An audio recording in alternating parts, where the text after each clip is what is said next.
तो क्या कुछ अंदर खाने में चल रहा है आप क्या? लोग को तो पहले ही एक ही बात को सब दिन आप कहते रहिएगा तो कुछ न कुछ इधर उधर बात होती है।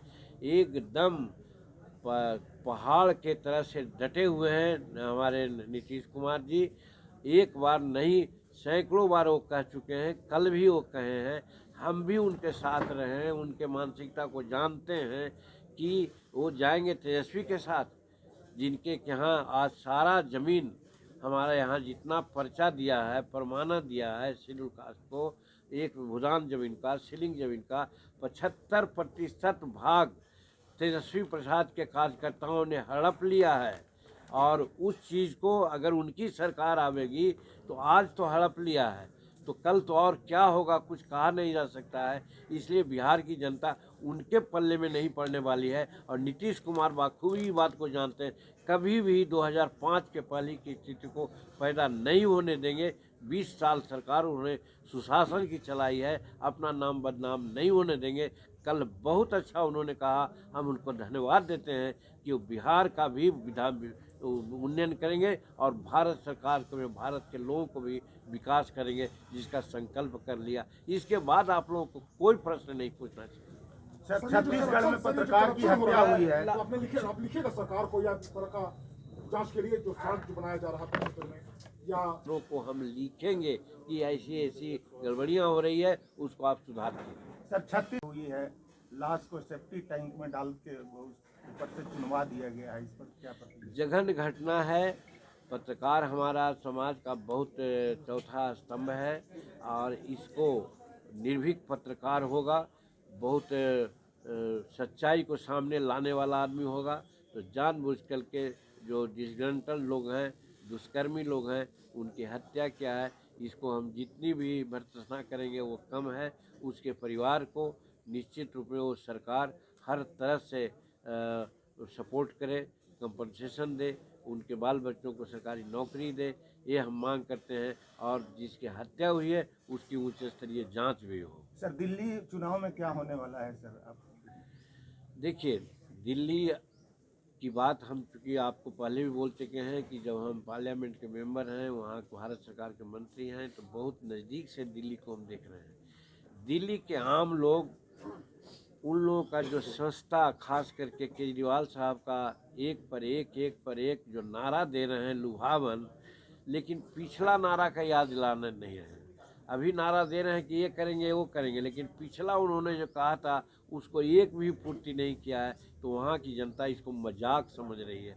इसलिए वहाँ एनडीए की सरकार बनेगी, काफ़ी बहुमत से वहाँ की सरकार बनेगी और केजरीवाल प्लस अन्य लोग हैं उनको लोग दरकिनार करेंगे। ऐसी तरह के हैं, कांग्रेस और आप एक होकर के लड़ता तो एक बात भी थी, दोनों अलग अलग हो गए हैं। तो आप समझ सकते हैं ऐसी वो चिताने पड़ गए हैं और बीच में एनडीए की सरकार, एनडीए के लोग एक होकर के वहाँ चुनाव लड़ रहे हैं, सब जीतेंगे। सर, मोदी जी कह रहे हैं कि हमने अपने लिए शीश महल नहीं बनवाया कभी, केजरीवाल जी पर तंज कस रहे अब हैं। किस पर कर रहे हैं ये तो ऐसा व्यंग्यात्मक बात है, तो वह हम व्यंग में तो नहीं जाने चाहते हैं, लेकिन इतना तो ज़रूर हम कहेंगे कि मोदी जी के लिए समूचा भारत की जनता परिवार है। और भारत की जनता गरीब जिसको बेसहारा है, जिसको मकान नहीं बना उसको बना रहे हैं, अपना तो कुछ नहीं बनाए। और अन्य लोग शीश महल बना लेते हैं तो वो समझें। और शीश महल बनाने वाले जनता के सामने आके कहते हैं कि हम आपकी भलाई बात करेंगे, तो उनको कम से कम अंतर चेतना जगना चाहिए कि कम से कम ऐसा गलत काम न सर, करें। महाबोधि मंदिर कॉरिडोर और विष्णुपद कॉरिडोर को लेकर क्या कहना है? लोगों सारा में कार्रवाई चल माइग्रेशन को रही है, लेकर बहुत सारा कार्रवाई महाबोधि में गया है और विष्णुपथ और बोध गया कॉरिडोर का निर्माण के लिए सर्वे वगैरह हो गया है, टेंडर फेंडर की कार्रवाई चल रही है। और आपको इतना मैं बता दूं कि कौन काम है, कहाँ से, जहाँ से पुल बनाने के लिए बात करते थे, वहाँ से लेकर के बोध गया तक के नदी में उसका पश्चिमी किनारा में 25 फीट चौड़ा रोड बनाने की कार्रवाई शुरू हो रही है। बीठो से लेकर के बोध गया तक के 25 फीट चौड़ी रोड जैसे पटना में बनी है वैसे होगा। कॉरिडोर का सारा कार्य संपन्न होने जा रहा है। तो लोगों में संशय है माइग्रेशन को लेकर के कि हटाओ। हेल्थ सेंटर बनाने के लिए पड़ा हुआ है, बना नहीं है, मालूम हुआ कि ठेकेदार भाग गया है या क्या हुआ है। तो इस पर हम सरकार का ध्यान आकर्षित करते हैं स्वास्थ्य विभाग का। स्वास्थ्य विभाग जिसके माध्यम से बनवा रहा हो उसको जल्दी से बना दे ताकि लोगों को स्वास्थ्य लाभ मिले।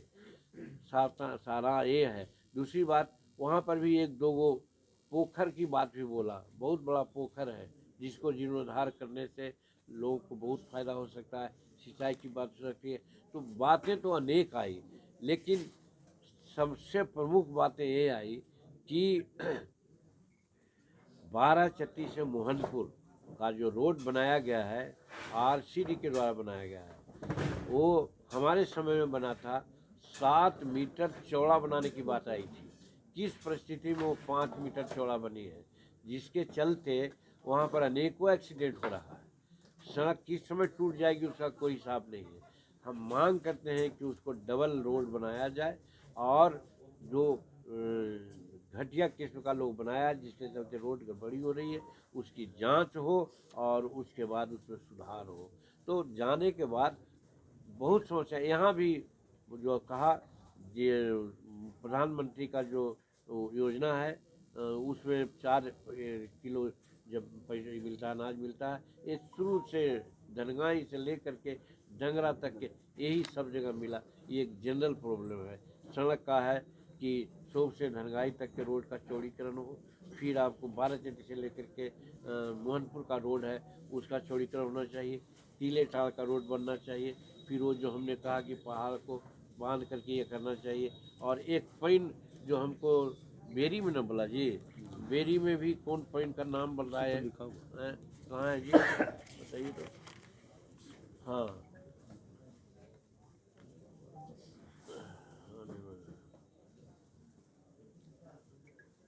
लोग वहाँ पर थे जिनके घर पर ही हम गए थे, उन्होंने ही बताया बीबी पेशरा से या गुनाडी से कोई सड़क आती है पैन, वो करीब करीब 50 गांव को सिंचाई करती है। वो उसका आज तक जीर्णोद्धार नहीं हुआ है और 9/7 में वो बटी हुई है। उसका धारा कुछ इस तरह से है। हम लघु सिंचाई विभाग को आपके माध्यम से लिख करके भी देंगे और आग्रह करना चाहते हैं कि इस चीज़ को बना दिया जाता है तो जिस प्रकार से वहाँ पर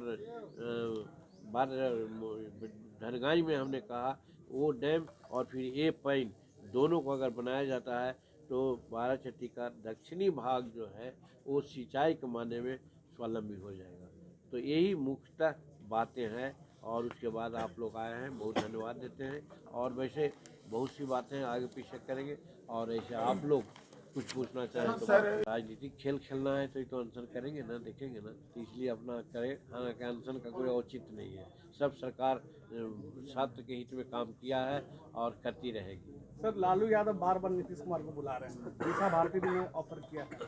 अब कल बात किए हैं गोपालगंज में, तो आप सुन लीजिए क्या कहें। बुलाने से तो कोई भी बुला सकता है, बहुत सशक्त प्रशासक हैं, अच्छा काम किए हैं, तो इसी से साबित होता है। और दूसरी बात यह है कि लालू यादव को एक क्या कहते हैं मोरों की ज़रूरत हो गई है। सरकार, उनके आदमी कमज़ोर हो गए हैं, वो समझ रहे हैं कि उनके पैर की धरती समाप्त हो रही है, इसलिए वो बुला रहे हैं। एक तरफ आप उनकी प्रशंसा कर रहे हैं, एक तरफ यहाँ पर भ्रष्टाचार के बारे में बहुत सा चीज़ गिना है, तो सरकार तो उन्हीं की है। देखिए, हम दाल भात तरकारी परस देते हैं तो मच्छियाँ लगती हैं, तो मच्छियाँ हटाने का भी काम करना चाहिए। तो हम उनको सुझाव दे रहे हैं, एक क्रिटिसिज्म नहीं है। अब इसके माध्यम से वो और सशक्त कार्य का प्रधानमंत्री की योजना और यहाँ की योजना लागू हो, इसके लिए हम कर रहे हैं कि कोई आलोचना नहीं है। जो अंतिम 5 लोग तो उनके योजनाओं पे इस तरह का आपने कहा कि ताकत डाला जा रहा है, कमीशन खोरी किया जा रहा है और लाभ जो प्रधानमंत्री दे रहे हैं नहीं मिल पा रहा है। सीधे कहा, आप लोगों के माध्यम से लोगों को नॉलेज में डाला। प्रधानमंत्री उसको एग्जीक्यूट न करेंगे, एग्जीक्यूट करेंगे यहाँ के लोग, बिहार सरकार के लोग। और बिहार सरकार में मुख्यमंत्री एग्जीक्यूट नहीं करेंगे, वहाँ कलेक्टर के माध्यम से, एसडीओ के माध्यम से दिखलाया जाता है। यहाँ जिला आपूर्ति पदाधिकारी होते हैं, सब मैकेनिज्म है। सब मैकेनिज्म पर आरोप है कि 1 किलो कमीशन के रूप में वो लोग लेता है। इसकी उच्च स्तरीय जांच हो, ये मैं मांग करता हूँ। सर, नीतीश कुमार बार बार कह रहे हैं कि अब इधर